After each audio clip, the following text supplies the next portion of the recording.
السلام علیکم دوستو، میں ہوں آپ کی میزبان مہالی۔ امید کرتی ہوں کہ آپ سب خیریت سے ہوں گے۔ اس سے پہلے کہ میں اپنی آج کی ویڈیو سٹارٹ کروں، اگر آپ میرے چینل پر نئے ہیں یا ابھی تک آپ نے میرے چینل کو سبسکرائب نہیں کیا تو میرے چینل کو سبسکرائب کر دیں اور بیل آئیکن کو پریس کر دیں تاکہ آنے والی ہر نئی ویڈیو آپ تک پہنچ سکے۔ تو چلتے ہیں آج کی ویڈیو کی طرف۔ آج کی ویڈیو میں آپ کو بتاؤں گی حضرت عمر فاروق رضی اللہ تعالیٰ عنہ کے بارے میں۔ حضرت عمر فاروق رضی اللہ تعالیٰ عنہ اسلام کے خلیفہ تھے۔ آپ رضی اللہ تعالیٰ عنہ بہادر اور 22 لاکھ مربع زمین کے مالک تھے۔ اس کے باوجود آپ نے نہایت ہی عاجزی کے ساتھ اپنی زندگی گزاری۔ اگر آپ 10 سال تک اور زندہ رہتے تو دنیا میں کوئی بھی کافر زندہ نہ رہتا۔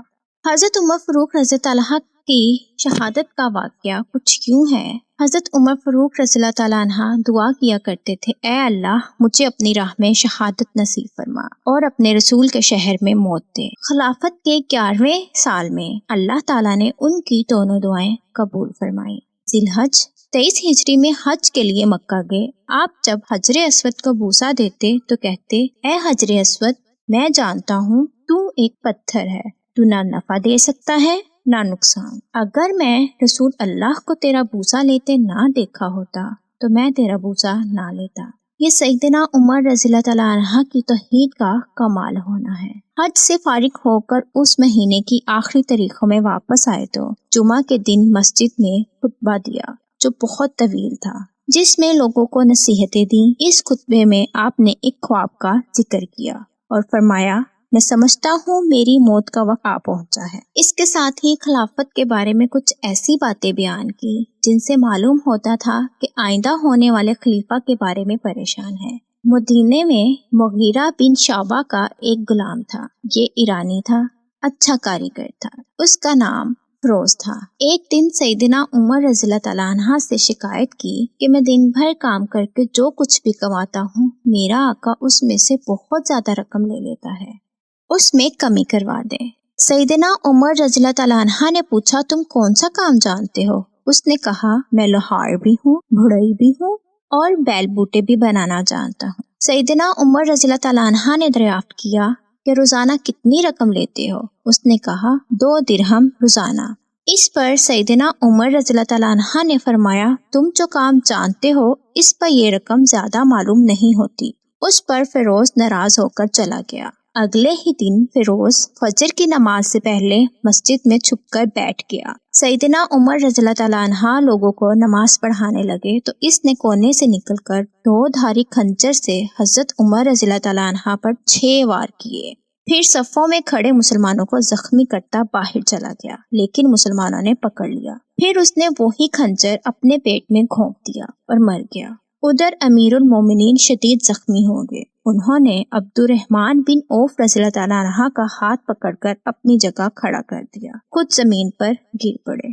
انہوں نے نماز سے فارغ ہو کر دیکھا، جن مسلمانوں کو فیروز نے زخمی کر دیا تھا ان میں سے 7 دم توڑ چکے تھے، باقی بہت زیادہ زخمی نہیں ہوئے تھے۔ البتہ سیدنا عمر رضی اللہ تعالیٰ عنہ کی حالت نازک تھی۔ ایسے میں انہوں نے عبداللہ بن عباس رضی اللہ تعالیٰ عنہ سے پوچھا، مجھے کس نے مارا ہے؟ انہوں نے بتایا، مغیرہ بن شعبہ کے غلام فیروز نے مارا ہے۔ یہ سن کر فرمایا کہ اللہ کا شکر ہے میری موت کسی ایسے شخص کے ہاتھ سے نہیں ہوئی جو اسلام کا دعویٰ کرتا ہو۔ آپ کو اٹھا کر گھر لائے، دودھ پلایا گیا تو وہ زخموں کے راستے باہر آ گیا۔ پھر سب کو معلوم ہو گیا کہ امیر المومنین کا آخری وقت آ پہنچا ہے۔ لوگ غم سے نڈھال ہو گئے، ان سے ملنے کے لیے آنے لگے۔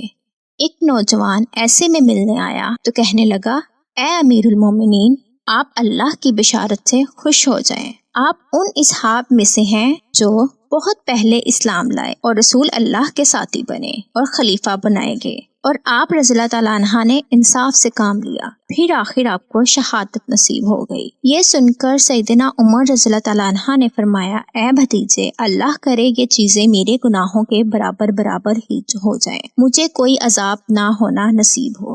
ان کے کہنے کا مطلب یہ تھا کہ میں بس عذاب سے بچ جاؤں۔ وہ نوجوان جب واپس جانے لگا تو سیدنا عمر فاروق رضی اللہ تعالیٰ عنہ کی نظر اس کی چادر پر پڑی جو زمین کو چھو رہی تھی۔ اس نازک حالت میں بھی ان کو شریعت کا اس قدر پاس تھا کہ فرمایا اس نوجوان کو واپس بلاؤ۔ اسے واپس ان کے سامنے لایا گیا تو آپ نے فرمایا اے بھتیجے، اپنا تہبند اونچا کر کے باندھو، اس سے کپڑا بھی صاف رہے گا اور تمہارے رب کے نزدیک یہ پرہیزگاری کی بات بھی ہے۔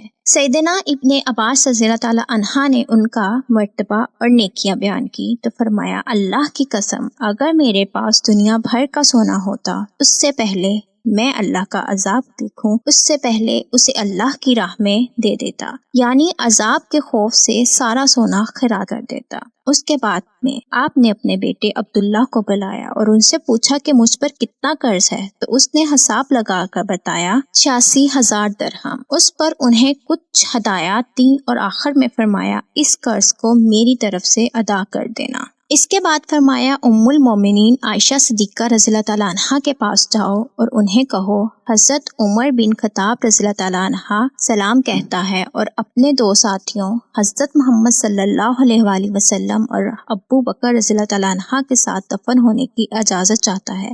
عبداللہ بن عمر عائشہ صدیقہ رضی اللہ تعالیٰ عنہ کی خدمت میں حاضر ہوئے۔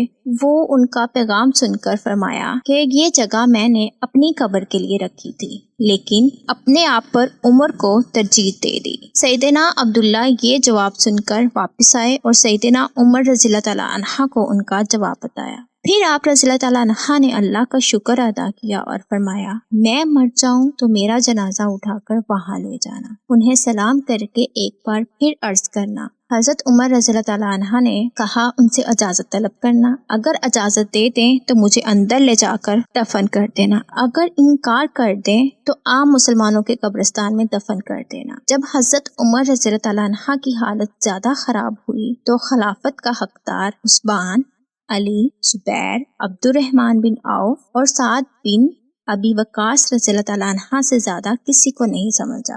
آپ صلی اللہ علیہ وآلہ وسلم بھی وفات تک ان سے خوش تھے۔ ان میں جس کو بھی خلیفہ چن لیا جائے اس کی اطاعت کرنا، پھر بعد میں ہونے والے خلیفہ سے گزارش کی کہ مہاجرین اور انصار سے اچھا سلوک کرنا، جو لوگ ہماری پناہ میں آگے ان کی جانوں اور مالوں کی حفاظت کرنا، ان سے کیے ہر عہد کو پورا کرنا۔ آپ 27 ذی الحج 23 ہجری کو زخمی ہوئے اور 3 دن بعد یکم محرم 24 ہجری کو وفات پائی اور شہادت کے درجے پر فائز ہوئے۔ اس وقت آپ رضی اللہ تعالیٰ عنہ کی عمر 63 برس تھی۔ جنازہ چارپائی پر رکھا گیا تو چاروں طرف لوگ جمع ہو گئے۔ حضرت علی رضی اللہ تعالیٰ عنہ نے فرمایا اللہ آپ پر رحم فرمائے، آپ نے کوئی ایسا شخص نہیں چھوڑا کہ اللہ کے سامنے جائے کے لیے مجھے اس کے عمل آپ کے عمل سے زیادہ پسند ہو۔ اللہ کی قسم مجھے امید تھی کہ اللہ آپ کو آپ کے دونوں ساتھیوں کے ساتھ رکھے گا، اس لیے میں نے اکثر رسول اللہ صلی اللہ علیہ وآلہ وسلم کو اس طرح فرماتے ہوئے سنا کہ میں گیا تو عمر و ابو بکر رضی اللہ تعالیٰ عنہ گئے، میں داخل ہوا تو عمر و ابو بکر رضی اللہ تعالیٰ عنہ داخل ہوئے، میں نکلا تو عمر و ابو بکر رضی اللہ تعالیٰ عنہ نکلے۔ جنازہ حضرت صہیب رضی اللہ تعالیٰ عنہ نے پڑھایا۔ حضرت علی، عثمان، سعد بن ابی وقاص رضی اللہ تعالیٰ عنہ، عبد الرحمن بن عوف رضی اللہ تعالیٰ عنہ نے قبر میں میت کو اتارا۔ اسلام کے اس بہت بڑے فرزند کو رسول اکرم صلی اللہ علیہ وآلہ وسلم اور سیدنا ابو بکر رضی اللہ تعالیٰ عنہ کا ساتھ نصیب ہو گیا۔ اللہ تعالیٰ سیدنا عمر فاروق رضی اللہ تعالیٰ عنہ پر رحمت نازل فرمائے، آمین ثم آمین۔